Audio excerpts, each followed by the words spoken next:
শ্বশুরবাড়িতে ধর্নায় এক মহিলা। ঘটনাটি ঘটেছে সাহেবগঞ্জ গ্রাম পঞ্চায়েত এলাকার সচিনন্দনে। জানা যায় দক্ষিণ দিনাজপুর এলাকার রিনা বেগম নামে ওই মহিলার সঙ্গে সচিনন্দন এলাকার দেলোয়ার হোসেন নামের এক ব্যক্তির ৩ বছর আগে বিয়ে হয়। তবে বছর খানেক আগে রিনা ও দেলোয়ারের মধ্যে বচসা হওয়ার পর দেলোয়ার কোর্টে ডিভোর্স ফাইল করেন। এরপর থেকে কোর্টে মামলা চলতে থাকে। এরপরই রিনা তার বাবার বাড়িতে চলে যায়। দীর্ঘদিন সেখানে থাকার পর শুক্রবার দুপুর 12টা নাগাদ রিনা বেগম নামের ওই মহিলা সচিনন্দনে তার শ্বশুর বাড়িতে এসে আবারও থাকার দাবি করেন। কিন্তু শ্বশুর বাড়িতে এলে শ্বশুরবাড়ির লোকজন তাকে বাড়িতে ঢুকতে বাধা প্রদান করে। ঠিক তখন মহিলাটি দরজা ভেঙে বাড়িতে ঢোকার চেষ্টা করেন। এরপরই শ্বশুরবাড়ির লোকদের সঙ্গে তুমুল বচসা শুরু হয়। সেই বচসা শুনে ছুটে আসেন পাড়ার ওই মহিলার অভিযোগ, যেহেতু এখনও তার ডিভোর্স হয়নি তাই তিনি শ্বশুর বাড়িতে থাকবেন। এছাড়াও তিনি আরও অভিযোগ করেন তার স্বামীর ভাই অর্থাৎ তার ঠাকুরপো তার কাছ থেকেই 6 লক্ষ টাকা নিয়েছিলেন, সেই টাকা তাকে ফেরত দিতে হবে। অন্যদিকে শ্বশুরবাড়ির পরিবারের সদস্যদের বক্তব্য, ওই মহিলার স্বামী অর্থাৎ তাদের বড় ছেলে দেলোয়ার এখন বাড়িতে থাকেন না, তাই তারা তাকে বাড়িতে রাখতে পারবেন না।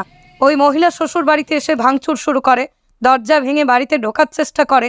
শ্বশুরবাড়ির লোকদের বক্তব্য যে এই মহিলা যে 6 লক্ষ টাকা তার ঠাকুরপোকে দিয়েছেন সেটা মিথ্যে অভিযোগ করেছেন।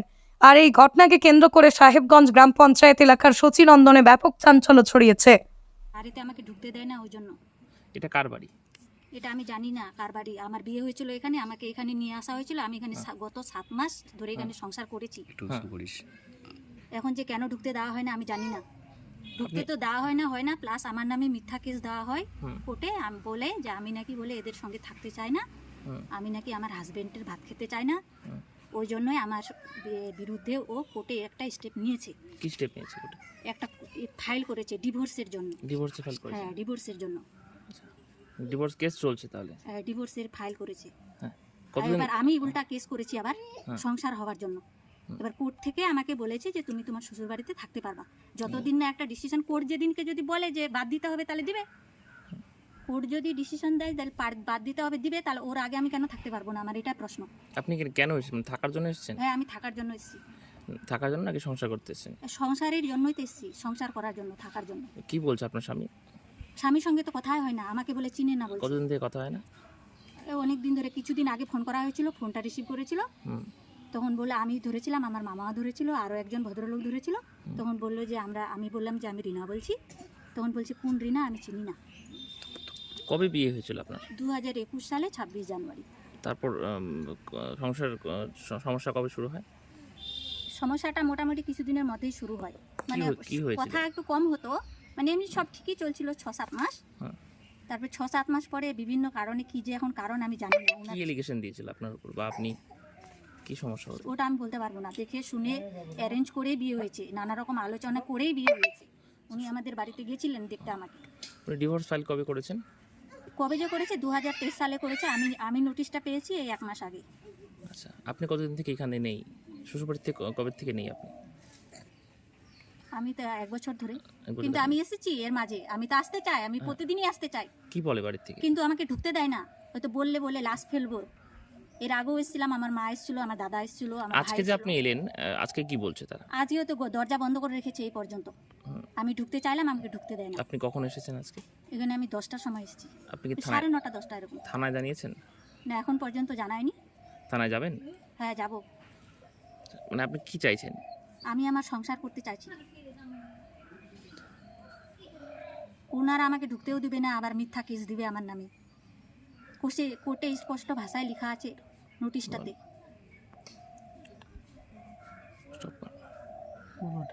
স্টপ কর। আচ্ছা, 7 লক্ষ টাকা আমাদের কাছ থেকে নিয়েছে। টাকা কে আমার নিয়েছে? হাজবেন্ডের যে ভাই আছে, আয়ুব আলী নাম, ওনার অ্যাকাউন্টে আমরা 6 লক্ষ টাকা দিয়েছি। কি কারণে টাকা দিয়েছেন? বিয়ের এই পণ হিসাবে টাকা দিয়েছি। বিয়ের পণ হিসেবে? হ্যাঁ। পণের সময় টাকা চাওয়া হয়েছিল? হ্যাঁ, টাকা চাওয়া হয়েছিল। কত চাওয়া হয়েছিল? 11 লক্ষ টাকা হয়েছিল। টাকাটা কবে দিয়েছিলেন? বিয়ের কিছুদিন 2-3 মাসের মধ্যেই দিয়েছি। কাকে দিয়েছেন? ওই আমার হাজবেন্ডের যে ভাই আছে আয়ুব আলী, ওনার অ্যাকাউন্টে 6 লাখ টাকা দেওয়া হয়েছে। অ্যাকাউন্টে দিয়েছেন? হ্যাঁ, আর একটা হ্যান্ড ক্যাশ দেওয়া হয়েছিল 1 লক্ষ টাকা। আপনার কাছে প্রমাণ আছে দিয়েছেন? হ্যাঁ, আমার কাছে ব্যাংক ট্রানজাকশন আছে। সেটা দেবেন। আপনি কি চাইছেন এখন? আমি সংসার করতে চাই। এসে আজকে ধর্নায় বসেছেন এবং বিভিন্ন অভিযোগ করছেন, তাকে নাকি মানে গালিগালাজও করা হয়েছে, বাড়ি থেকে বের করে দেওয়া হচ্ছে। বিষয়টা কি? এগুলো সব মিথ্যে। তার মানে ইনি দাদার বউ, সেটা আমি মানি। ওর কাছে কোর্ট ম্যারেজের কাগজ আছে, সব কিছু প্রমাণ আছে, সেটা আমি স্বীকার। কিন্তু দাদার বউ, দাদা থাকে বাইরে, দাদার বাড়ি আলাদা, আমার বাড়ি ওদের আলাদা। বিচ্ছেদ কবে হয়েছে, মানে ওরা আলাদা কবে থেকে থাকে? মোটামুটি 2 বছর থেকে।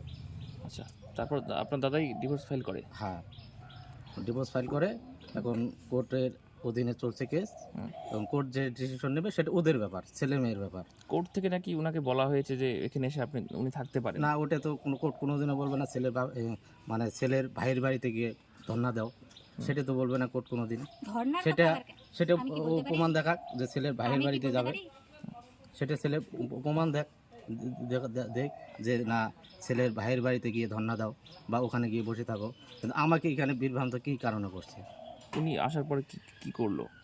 উনি আসে বাইরে বসে আছে, কিন্তু আমি বাড়িতে ঢুকতে দেইনি বা দিব না। এই কারণে আমি এই মহিলাকে আমি কিসের জন্য দেবো? আমি তো একে বিয়ে করি নাই। যে বিয়ে করছে তার ওর দাদাকে কাছে ফোন যাবে। করেছিলেন? হ্যাঁ, দাদাকে ফোন করেছিলেন? ও ফোন করছে, ফোন রিসিভ করে না আমার। উনি আর একটা অভিযোগ করছেন যে বিয়ের পণের নাকি কিছু টাকা, মানে কয়েক লক্ষ টাকা, সেটা নাকি আপনার অ্যাকাউন্টে দিয়েছিল। না, ওটা দিচ্ছে, ওটা অন্য মারফতে দিচ্ছে। সেটা যদি এখানে প্রকাশ করতে বলে নাম বলবো। কি বিষয়টা কি? উনি যখন আমাদের বাড়িতে ছিল, উনি বললো কিছুদিন ছিল, থাকার পর এদের সাথে মানে এর যে বোন জামাই আছে ওনার অ্যাকাউন্ট দিয়ে টাকাটা দিছে। তা ওই টাইমে আমার বলছিল প্রাইমারিতে চাকরি হবে। তা ওই টাইমে পেট মামলা একটা কেস ছিল, মানে ওইটা বলে চাকরি হবে, তার জন্য তুমি যদি এগ্রি থাকো আমাদের কাছে যোগাযোগ আছে, তাহলে তুমি করতে পারো। তা ঠিক আছে। তো ওই টাকা আমার 10 লাখ টাকা আমার সাথে কন্ট্যাক্ট, ঠিক আছে। তা আমি 8 লাখ টাকা অলরেডি দেই, ওখান থেকে আমার 6 লাখ টাকা ব্যাক করে চাকরির ক্ষেত্রে। কিন্তু ওদের বিয়ের বাবদে কত পণ্য ঠিক হয়েছে ওটা দাদা জানে, ইনি জানে। আমার ওই বিষয়ে টাকা নিচ্ছে, ওই বিষয়ে আমাকে টাকা রিটার্ন করছি। এখন আমি 2 লাখ টাকা পাবো ওনার কাছ থেকে। বললাম উনি যে ধর্নায় বসে আছে, এখন কি করবেন? উনি সারাদিন যদি বসে থাকে? না, ওর ব্যাপার সেটা, কিন্তু সেটা আমার বাড়িতে তো এর তো ঢুকতে দিব না, কারণ সে তো আমার বউ না। আমার বউ বাচ্চা আছে, সেটা আমি আলাদা বাড়ি, সেটা আমি থাকবো। ওর স্বামীর বাড়ি আছে, ওর দাদার বাড়ি, ওখানে যাক, সেটা আমার কোনো দেখার নাই। সেটা তো আমার বাড়িতে আসতে পারে না। আপনার কি নাম? আমার নাম আয়ুব আলী, জায়গাটার কি নাম? শচীনন্দন, সাহেবগঞ্জ। অশ্লীল ভাষায় গালিগালাজ করা হয়েছিল এবং ধমকি দেওয়া হয়েছিল, এবং কি রেপের কথাও বলা হয়েছিল, রেপ করার কথা বলা হয়েছিল। এগুলো একদম মিথ্যা, এটা ও প্রমাণ দেখাক। এগুলো আমি কোনোদিনও কোনো অশ্লীল ভাষা আমি বলবো না, কারণ যে হিসাবে আসছে এই হিসাবে এখান থেকে আমাদের বাড়িতে লোকও নাই, ফালতু লোক এইভাবে বলে নাই, এলে সব ওর মিথ্যা কথা। কিন্তু উনি এখানে এসেছে, এখানেই থাকবে, কি বলছেন? না, এটা তো আমি থাকতে দিব না, কারণ এটা তো আমার বাড়ি, বিয়েটা তো আমি করি নাই। যার দ্বারা বিয়ে হয়েছে সে বাড়ির দিনাটা ওখানে গিয়ে ধর্ণা করুক, বা ছেলের সাথে কি সম্পর্ক ওদের ব্যাপার, সেটা ভাইকে তো জড়ানোর কোনো ব্যাপার নাই। গোবরা ছাড়া বাসন্তী টয়েজ অ্যান্ড গিফট এবার পুজোয় নিয়ে এসেছে খুচরো ব্যবসায়ীদের জন্য বিশেষ সুযোগ।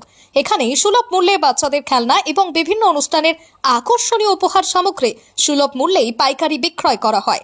পাইকারি খেলনা সামগ্রী সুলভ মূল্যে পেতে চলে আসুন গোবরা ছাড়ার একমাত্র পাইকারি খেলনা ও গিফট বিক্রেতা বাসন্তী টয়েজ অ্যান্ড গিফটসে। তাই আজই যোগাযোগ করুন 9907026361 অথবা 7029851787 এই নম্বরে। আকাশ ছোঁয়া ইটের দাম বাড়ি তৈরিতে দিচ্ছে বাধা? তবে ইট কেন, সিমেন্ট ব্লকে তৈরি করুন, খরচ হবে আধা। শাহিনা এন্টারপ্রাইজ, এখানে আধুনিক মেশিনে তৈরি করা হয় সকল প্রকার ব্লক, যা দেখতে খুবই সুন্দর ও অত্যন্ত মজবুত। সুলভ মূল্যে ব্লক পেতে দ্রুত যোগাযোগ করুন 9844468001 অথবা 8436885659। Okhrabari, Shahina enterprise, Gitaldaha road. আপনার বাইক কেনার স্বপ্ন এবার হবে পূরণ, কারণ আমান হোন্ডা নিয়ে এসেছে একেবারে স্বল্প ডাউন পেমেন্টে বাইক বা স্কুটার কেনার সুবর্ণ সুযোগ। বিনা অ্যাকাউন্ট, লো সিভিল, ন্যূনতম ডকুমেন্টে আজই নিয়ে যান স্বপ্নের বাইক আপনার বাড়িতে। অতিরিক্ত ছাড় পেতে আজই যোগাযোগ করুন বামনহাট আমান হোন্ডা শোরুমে। শর্তাবলী প্রযোজ্য। যোগাযোগ করুন 9002805414।